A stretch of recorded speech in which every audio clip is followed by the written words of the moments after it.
გამარჯობა.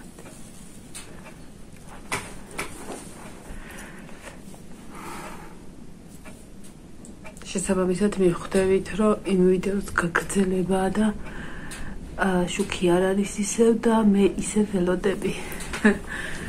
პრინციპში ეს არ წინა ვიდეოს ჩაწერა დავამთავრე და გადავწყვეტე ასე მოვსულიყავი თქვენთან ლოდინის რეჟიმი, რომ უფრო ადვილად გავიდეთ რა მოკლედ. და გადავწყვეტე სანთლის ფონზე, რადგან თემა სანთელი გვაქვს და უშუქობა, გადავწყვეტე მოდი და ვილაპარაკოთ 90-იან წლებზე, რომელსაც ვეძახდით თბილს და ტკბილს და ბნელს და ცივსაც. რა გვახსენდება 90-იანების წლებიდან? ჩამოვთვალოთ. მე მახსენდება უშუქობა. იშვიათად რო იყო დილით, მაგრამ თუ იყო 8 საათიდან 10-მდე ალბათ, მასე მახსოვს და საღამოსაც 8 საათიდან 11-მდე, 12-მდე და ისიც კარგად მახსოვს, რომ ძალიან სწრაფად დაგვაწვენდა ხოლმე დედა, რომ დროზე შუქიუდა ჩაქრესო და დავიძინებდით. მახსოვს შეშის ფეჩები, რომ შეშების სკოლაშიც რომ მქონდა ხოლმე ეგეც მახსოვს. მახსოვს კერასინკა თუ კერესინკა, ესე ვეძახდით. ის ნავთის სუნი ეხლაც მახსოვს. მახსოვს ლამპა. მახსოვს სალიერკის სუნი. ძალიან მიყვარდა ხოლმე ლამპის შუშების გაწმენდა. მართლა ოღონდ. აი უზობოდ მიყვარდა ხოლმე ლამპის შუშების გაწმენდა.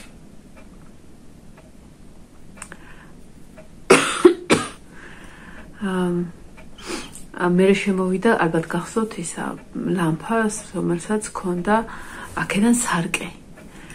რომ ისა სარკე რო ირეკლავდა, უფრო მეტად ანათებდა და ეგ ცოტა ფუფუნების საგანი იყო თავიდან, იმიტომ რომ როგორც მახსოვს, იმ ლამპაზე ძვირი ღირდა.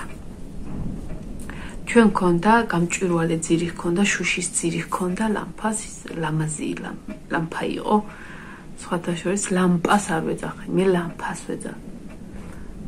და ჩანდა სალიერკასა და მდესხა და ჩანდა ის ფითილი თვითონ. და ერთხელ მახსოვს აღარ გქონდა სალიერკა და ძალიან ცოტა იყო და აი წარმოიდგინეთ რომ გვეძინა რა და ვუყურებდი რომ ეს იყო ძალიან ცოტაღა და მაიმე მეშინოდა რომ ხა მეთქი ეს ფითილას ჩაიწვება და ჩაქრება მეთქი და ველოდებოდი ღამე დედას. დედა კიდე გარეთ იყო გასული და რეცხავდა. წარმოიდგინეთ შუქი არ იყო და აი დროს რომ გარეთ გავიდე ხა და გავრეცხო.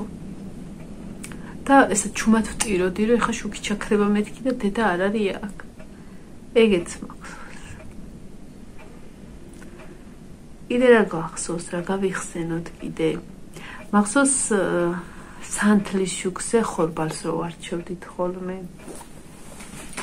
აი დილისთვის ვიდეო გამზადდა უკვე. ამას გავთიშავე ხა რომ რა გულმა მითხრა, არ ვიცი, ტელეფონი დავტენე 48%-ია და იყოს.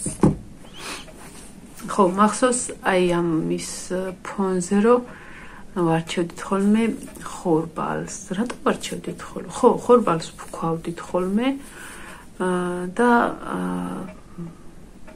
სხვათა შორის ძალიან დიდი ხანია ბოლოს ბიცოლა ჩემთან მჭამე. არ მიჭამია ბავშვობის მერე რა, ალბათ რა ვიცი, არ მახსოვს ბოლოს როდი ვჭამე, მაგრამ ის ვიცი რომ ბიცოლასთან მჭამე, ლალი ბიცოლასთან მჭამე. ხორბლის ფქვილით გაკეთებული, ვისაც გახსოვთ, ქუმელა. ანუ ხორბალი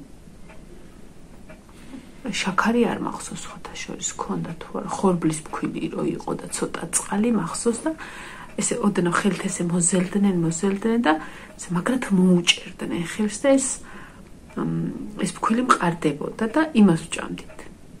ამას ერქვა ქუმელა. ძალიან გემრიელი იყო. ეხლა რა ის ქუმელა კინდერებზე არის ხალხი გას. შაქარყინული მახსოვს. არ ვიცი ხა არსებობს თუ არა. მე არ შემხედრია. შეიძლება არსებობს, მაგრამ დარწმუნებული რომ ის გემო არ ექნება, შანსი არა ის გემო რო კონდეს. მასე მგონია რატომღაც. მახსოვს მამაჩემის მამის, ანუ ვალიკო პაპას დედას მე მოვესწარი, მამასაც მოვესწარი, ანუ დიდ პაპა ბაბუას მე მოვესწარი. ანია ბაბო, ანა ერქვა და ანია ბაბოს ვეძახდით და ესე აი როგორც პუბლიკი იყო ხოლმე ერთ დროს ასხმული ხო იცი, ეხაც არის, მაგრამ ის სხვა იყო. მასე იყო შაქარყინული ზედ ძაბზე დაყინულები, ესე დამტორავები, ესე ახუნძლული და მახსოვს ანია ბაბოს ამოქონდა ხოლმე და გვაძლევდა. გვერდ სახლებში ცხოვრობდით. ეგ მახსოვს მაგ პერიოდის რა მახსოვს კიდე 90-იანების ბავშვობიდან. მახსოვს დიდი კალოშები. როდესაც ჩვენ ტუალეტი გქონდა გარეთ, ანუ ესე გარეთ კი არა, ეზოს გარეთ გქონდა და თანცი რა იქ ისეთი სიტუაცია იყო, რომ ანუ ჩვენს გარდა მაცხოვრებლები ვინც იყავთ, იქ შანსი არ იყო, რომ ვიღაცა, ну, ბევრი გავლით თუ გაივლიდა იქ ორღობები და რაღაცები იყო და ანუ ის გარეთა ტერიტორიაც როგორც ეზო ესე გქონდა რა და იქ იყო გარეთ ტუალეტი და მახსოვს, როდესაც მაგრად ციოდა, როდესაც აი ეს ქარი ჭყოპი და რაღაცა იყო მამასთან მე დიდის ფეხსაცმელები გვეცვა ხოლმე, იმიტომ რომ არ გქონდა ჩვენი ზომა ფეხსაცმელები და ესე რო გჭირდებოდა ხოლმე ვიცოდით დიდი ზომას და მივაფლარტულებდით ხოლმე ეზოს გარეთ წარმოგიდგენთ ხა ღამე რომ მოგინდება ტუალეტში და გახვალ ეზოს გარეთ. ეს ნორმა იყო ჩვეულებრივ.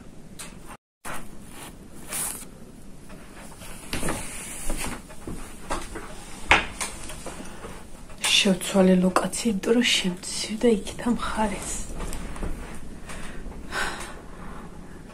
2 საათი და 42 წუთი.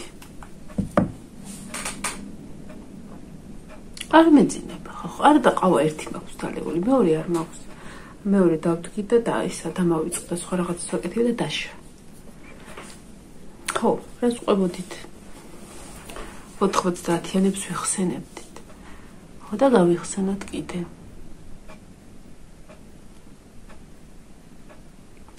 მე მახსოვს მაგ პერიოდში მანიქაშა აი ამ დროს როგორი გემრიელი იყო ხოლმე, შუქი რო ქრებოდა და ძირითადად გამზადებული გქონდა ხოლმე მე, იმიტომ რომ ძალიან მეყვარდა და ყოველთვის გქონდა. ოღონდ თხელი და რო აი ოდნავ რო შევითბობდი და პურს რო ვატანდი ხოლმე, ეგ მეყვარდა. 90-იან წლებში კიდე მახსოვს ალიონი. დილის გადაცემა რო იყო ხოლმე ალიონი, ეგ იყო ხოლმე სუჩართული ხა არც ად იყო მაშინის ფუფუნება ყველა არხზე რო გადაგერთა და ან ნებისმიერ არხზე რო გადაგერთა რა 90-იან წლებში ანტენები რო იყო გახსოვთ, ანუ ეხლა ის კი არა რესივერი რო დააყენა, აურა მაგარი იყო. ესე იგი იმ ხელარ კინაზე იყო ხოლმე ჩვენი ტელევიზიის ანტენა დამაგრებული. რაღაცა ანტენები შემოვიდა, რაღაც იმ სიგრძე ასეთ ტრუბაზე იყო ესე დამაგრებული, რომ ეს მქონდა მე მიმაგრებული თვითონ პლოშატკაზე რა საყრდენი ტრუბებიც იყო, იმაზე იყო დამაგრებული და წარმოიდგინეთ 2 სართულს იყო ვაცდენილი. და ესე უნდა დაგეტრიალებინა თუ ქარი იყო და მიატრიალებდა უნდა ერთი გასულიყო გარეთ და ერთი ტელევიზორთან უნდა მდგარიყო და აბა მარჯვნივ დაატრიალე, ხო, კარგია, ხო. მაგაზე იმას კურიოზს გეტყვით. ნამდვილ ამბავს. აი ეგ მახსოვს კიდე. ჩვენ ტელევიზორს გადასართველი გატეხილი ჰქონდა ხო ეს რახ აი რომ უნდა გადაგერთო რახ არ ვხით და პლასკა გვედოხოლე პატარა პლასკა გვედოხოლე და იბით ვთავდით ხოლმე რა იყო პირველი არხი იყო თუ რაღაცა და მეორე არხი იყო ხოლმე მეტი დიდად არაფერი მე ნენელა განვითარდა ხო კიდე რამ ხო ანტენაზე რა უნდა მეთქვა ერთ-ერთი ჩვენთან სოფლელი იყო ისე რომ მაგარი ქარი იყო რა და ეს ანტენები შემოვიდა უნდა მუდაში არა ანუ ანტენებზე გადავიდა რა ვიცი ტელევიზია როგორ იყო არ მახსოვს და ანუ ადრე იყო ხელნაკეთიან ვისაც აი რაღაცა ალუმინების მეტად მიღება რო ქონდა ხოლმე რა ვიცი მე შემოვიდა და ყველა მივიყიდეთ ერთიანად რაღაცა სეტკა ანტენები ოღონდ ეს უნდა ყოფილიყო როიტყვი აი წერტილი უნდა მაშინ ამბობდნენ ხოლმე ტოჩკა უნდა ვიპოვოთ ტოჩკა წერტილი უნდა გეპოვა რომ იმ ადგილას სადაც კარგად იჭერდა იქ უნდა მომხდარიყო ამ ანტენის დამაგრება ხო ეგე იყო ხო და ერთ-ერთმა ოჯახმა იყიდა ანტენა ხო და შესაბამისად ერთი კრიშაზე ამ ანტენით ასული და ერთი ტელევიზიასთან დგა რომ ნახოს რამდენად იჭერს იმ ადგილას სადაც ანტენა არის და ესე იგი მთელი დღე იწვალეს და ვერ დააჭერინეს აბა ცოტა აქეთ აბა ცოტა მარჯვნივ შემოიარეს მთელი სახლის სახურავი ეს დაბლა რო ეძახის არო არგა ხო ცოტა აბა მოკლედ მთელი დღე ეძებეს ის ერთადერთი ტოჩკა რომელიც ვერ იპოვეს და გაგიჟდა ეს ადამიანი როდემდე ღავიაროს და გამოჰკრა ეს ანტენა ამას მიდან სახურავიდან გადმოაგდო რა ერთი ნეტა წადი თქვენიცო და გამოისროლა და ხეზე დაეცა და ჰოპო დაბლენა ტელევიზორთან ვინც ედგა ის ადამიანი ეძახის რომ ისაო ხო სადაც გახარო მანდ კარგად იჭერს რა სადაც გახარ გახდება ხეზე გდია ანტენაო და იქვე მიამაგრეს ლეღვის ხეზე აი ეგ მახსოვს შავ-თეთრი ტელევიზორები მაგრად მახსოვს და ისე რა ქვია რაღაცა გადაცემა გადიოდა ხოლმე პოლიციის აკადემია თუ რაღაცა ისე გამოცდობანებს აკეთებდნენ და ერთხელ მახსოვს მე და დედა ერთად უყურებდით რაღაცა აკეთებდა დედა და მე ვუყურებდი და იყო მახსოვრობაზე თუ რაღაც ანუ სურათები მონაცვლეობით უნდა გენახებინა განახებდნენ მოკლედ რა იქ ვინც იყო მონაწილე და ეს უნდა რიგის მიხედვით დაემახსოვრებინა და ძალიან მიყვარდა ხოლმე ეს გადაცემა დუტას მიყავდა ხოლმე აბა სხვა მიწა იყო და იქედან მოდის დუტა ხო და რაღაცებს აჩვენებდნენ რაღაცა და შავ-თეთრი ტელევიზორი ერო იცოდეთ და ანახეს ძვირფასი ქვა მე რაღაცა და კითხვა დაუსვეს ესეთი რომ რაფერი იყო ეს ძვირფასი ქვა და მწვანე მეთქი დავიძახე მწვანე იყო თქო და დედა შევავხედა ანუ შავ-თეთრ ტელევიზორში ვუყურებდით რა და ვერახარ შეკარგათავ და მწვანეო ამ ბიჭმა უთხრა არა წითელიო ამ ბიჭმა უთხრა და არაო ზავწუხართ ვერ გაიმარჯვეთ იმიტომ რომ ეს ქვა იყო მწვანეო და დედა შევავ რა იცოდი რომ მწვანე იყო და არ ვიცი აი რაღაცა იმ შავ-თეთრი ტელევიზორის როგორც იყო ის ვიფიქრე რომ ის უნდა მწვანე ყოფილიყო და მწვანე ეგ მახსოვს მე ნენელა რო შეფერადდა და ანუ ფერადი ტელევიზორი კი თავიდან ფუფუნების საგანი იყო ხა წარმოიდგინეთ აი ვინც უყურებთ ბავშვებო აი ამ პერიოდის ბავშვები ხო და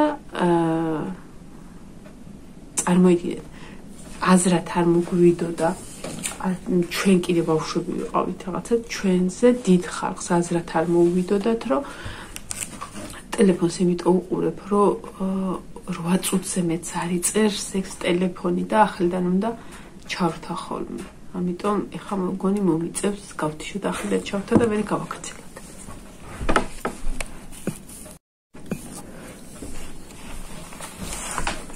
ანუ აზრად არ მოუვიდო და იმ თაობის დედებს და ბაბოს, პაპას და ესე რომ ოდესღაც გამოვიდო და ისეთი ნივთი, რომელიც დისტანციურად შორიდან ტელევიზორს გადართავდა და არ დასჭირდებოდა ეგრეთ წოდებული პლასკა. ყელტუჯა.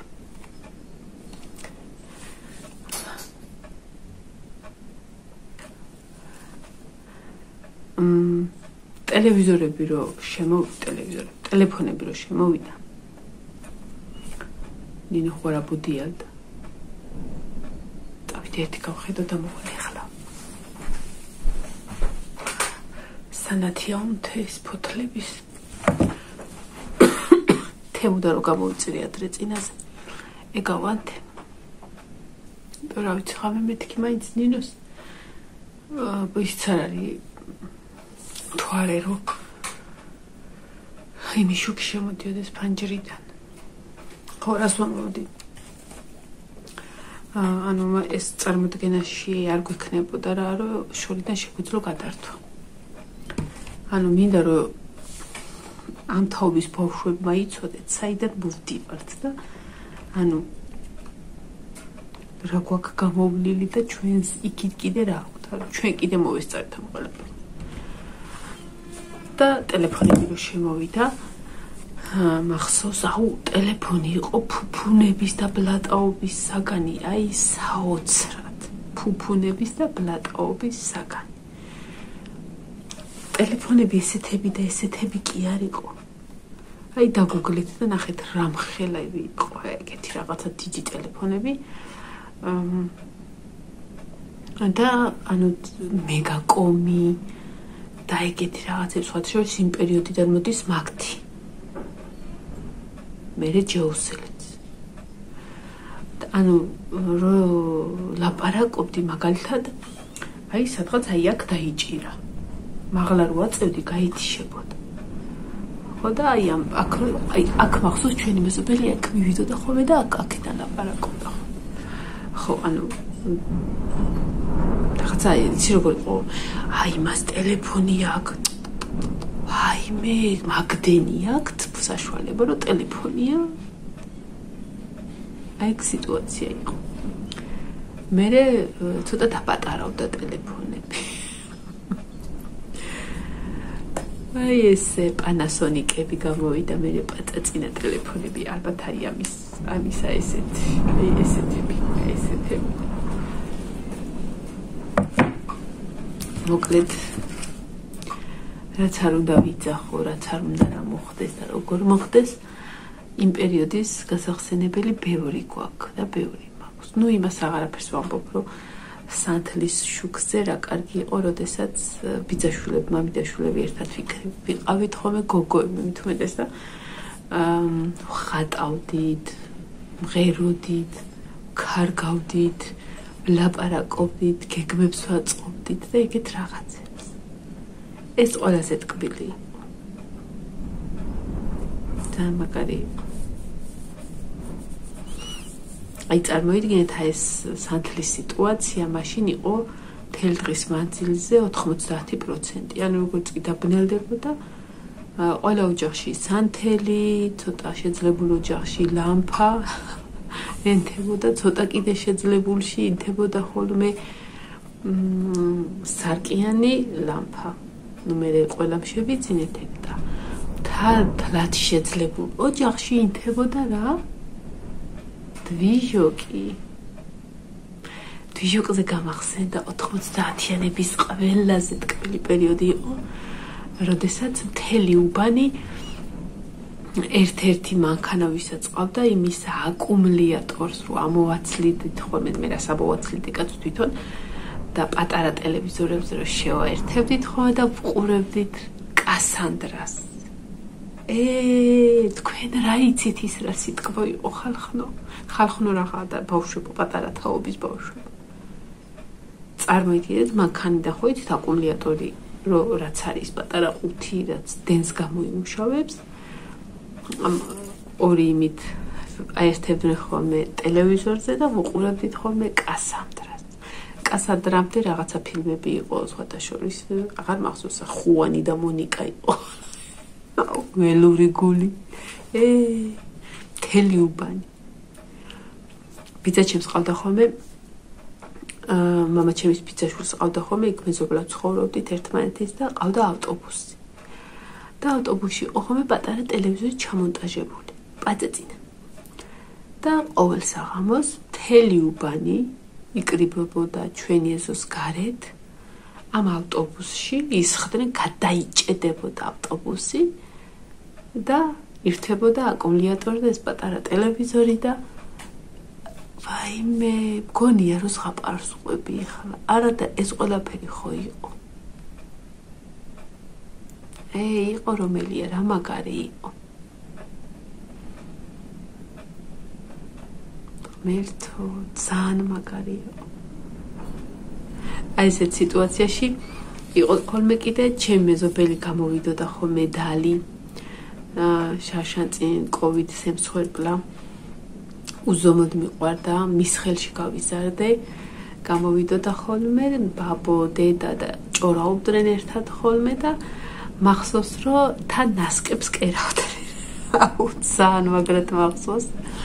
გამოიტანდა ხოლმე დალიბიცოლა ნასკებს. თან კერავდა ხოლმე და ნასკებს რომ მორჩებოდა ხოლმე, მე ფჩხილებს იკეთებდა ხოლმე და აი ეს ხდებოდა ესე ჭორაობით რაღაცა და მახსოვს სათვალეები ეკეთა რა საყვარლად. ანუ სათვალე ხო ეკეთა, მრგვალი სათვალეები ქონდა ხოლმე და ნასკებს კერავდა სათვალეებით და შენ გელაპარაკებოდა სათვალეების ზემოდან. ეს ძალიან საყვარელი. აუ ესე რომ ჩაუჯდე, ძალიან ბევრი გამახსენდება, ძალიან ბევრი ტკბილად, აი ყველაფერი ტკბილად, აი მიუხედავთ იმისა, რომ ციოდა და ესა და ესა და ესა და ბევრი დაბრკოლება იქონდა. ჩვენ კიდე ბავშვები ვიყავით და ამ დაბრკოლებებს ესე ვერ აღვქვავდით, რასაც ჩვენი მშობლები გადიოდნენ იმ სიცივეში, თუნდაც წეღარო ვთქვი, რომ ანუ ლამფაინთო სიბნელეში გვეძინა და დედაჩემი რა ვიცი, გარეთ რეცხავდა რის შუქზე, კაცმა არის, ანუ რა ვიცი რა ენთო. ხო და წარმოიდგინეთ, მაშინ კიდე ხო ვერ აღვქვავდით, აი ხა რომ მე რო გარეთ ვიყო და რეცხავდნენ ხელით.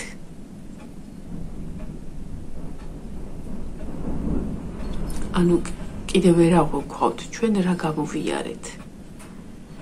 და ჩვენ იმ პერიოდში ბავშვები ვიყავით, იმ პერიოდის ბავშვები ვიყავით და ვართ.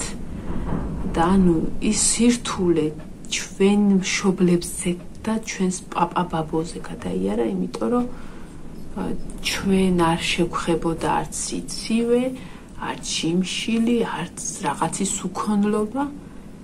ანუ ამ ყველაფერი ტყდებოდა მათზე.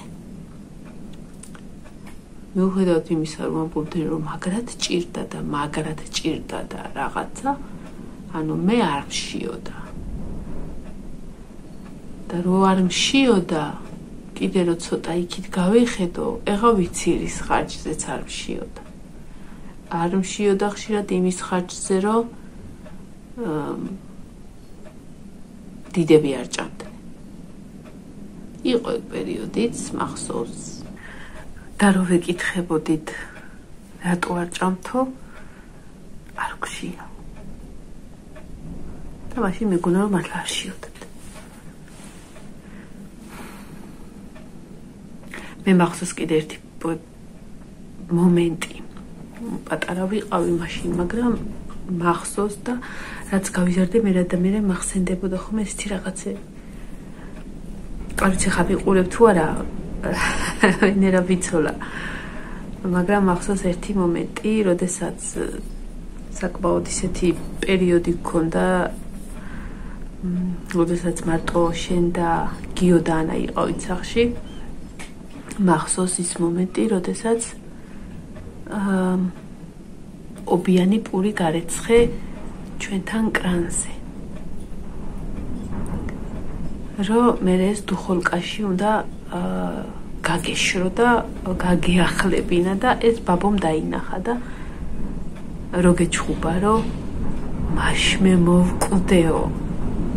შენ და შენმა შვილებმა რომ უბიანი პური ჭამო და მე თონეში პურს ვაცხობდეო და მახსოვს რომ გეჩხუბა.